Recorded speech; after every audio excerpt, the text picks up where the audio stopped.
अस्सलाम वालेकुम नाज़रीन, मैं हूं नवीद चौधरी और आप देख रहे हैं लंदन वॉइस। इस वक्त मैं मौजूद हूं इंडियन हाई कमीशन के बाहर और हमारे साथ यहां पर लॉर्ड नज़ीर अहमद, जो किसी तारफ़ के मोहताज नहीं। जब भी प्रोटेस्ट होता है कश्मीर के हवाले से, किसी भी इंसानी हकूक़ के हवाले से, तो लॉर्ड नज़ीर अहमद साहब पेश होते हैं।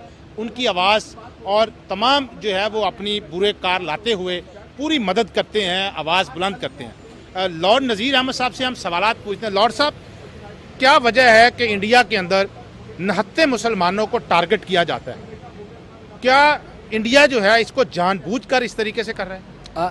हिंदुस्तान के अंदर सिर्फ मुसलमान नहीं, वहाँ पे तो जो सिख हैं उनके साथ भी जुल्म हो रहा है, क्रिश्चियंस के साथ भी, वहाँ पे डेलेट्स जो हैं उनके साथ भी जुल्म हो रहा है। क्योंकि बेसिकली ये वही लोग हैं जो हिटलर के नाज़ीज़ थे, ये वही फैशिस्ट लोग हैं जो इलीटिस्ट सोसाइटी को मानते हैं, दूसरे लोगों को इक्वालिटी या उनको एक्सेप्ट नहीं करते।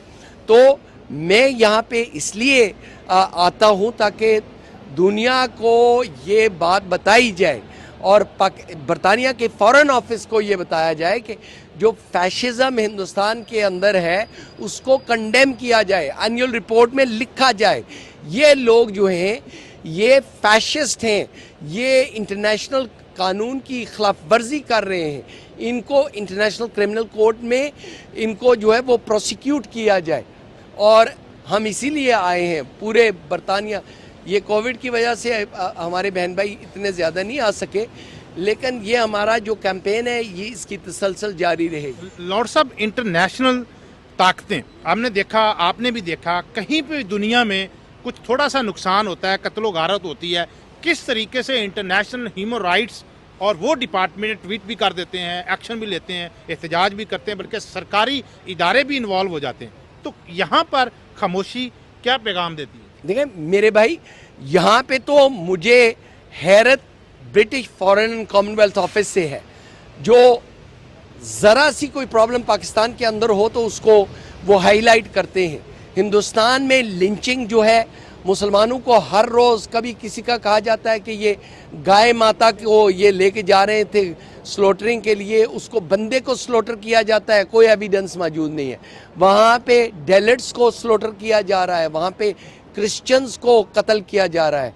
लेकिन ब्रिटिश फॉरेन ऑफिस की जो एनुअल रिपोर्ट है ह्यूमन राइट्स की, उसमें इनका जिक्र ही नहीं है, इन फैशिस्ट का जिक्र ही नहीं है। इसको हम कंडेम करते हैं। मैं अपने फॉरेन ऑफिस को कंडेम करता हूं कि वो इस पे जो है वो क्यों नहीं आवाज़ उठाते। तो इसमें हमें इंशाल्लाह कोविड की जो रिस्ट्रिक्शंस हैं वो जब खुलेंगी तो फिर बड़ी डेमोन्स्ट्रेशंस यहाँ पे करेंगे। सर, पाकिस्तान जो है भारत के साथ ताल्लुकात बनाने के लिए हर मुस्बत कदम उठाता है।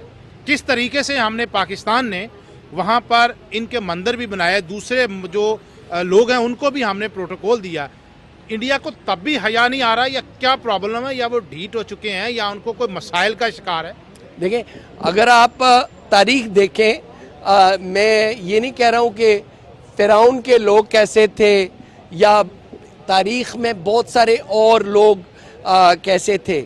आप सिर्फ अगर हिटलर के लोग जो नाज़ीज़ हैं उनको देख लें तो वो तो जिप्सीज़ को भी नहीं मानते थे, वो काले लोगों को भी नहीं मानते थे।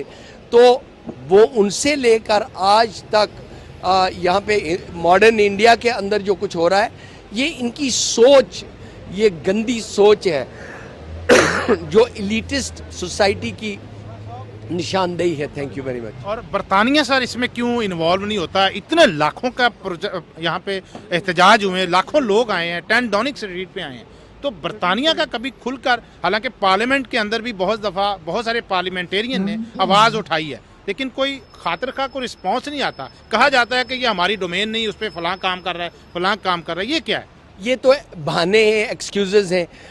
ये तो जानबूझ के ऐसे जो है वो बहाने ढूंढते हैं, लेकिन उसकी एक ख़ास वजह यह है कि इनके इकोनॉमिक इंटरेस्ट हिंदुस्तान के साथ है।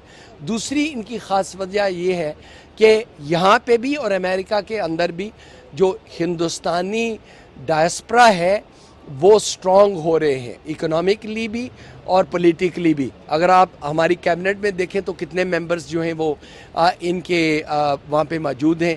प्रीति पटेल से लेकर हमारे जो फाइनेंस चांसलर एक्सचेकर हैं, तो उनका इन्फ्लुएंस जो है वो हिंदुस्तान के साथ ऑब्वियसली उनको डिफेंड करते हैं। जी बहुत शुक्रिया लॉर्ड साहब आपका। आपने लॉर्ड साहब की बातें सुनी, उनके जवाबात सुने। उनका यही कहना है कि इंटरनेशनल ताकतों के और इस बरतानिया के भी अपने मफादात हैं, इंटरेस्ट हैं, जो कि इंडिया के अंदर वहाँ पर बिजनेस के साथ मुंसलिक है।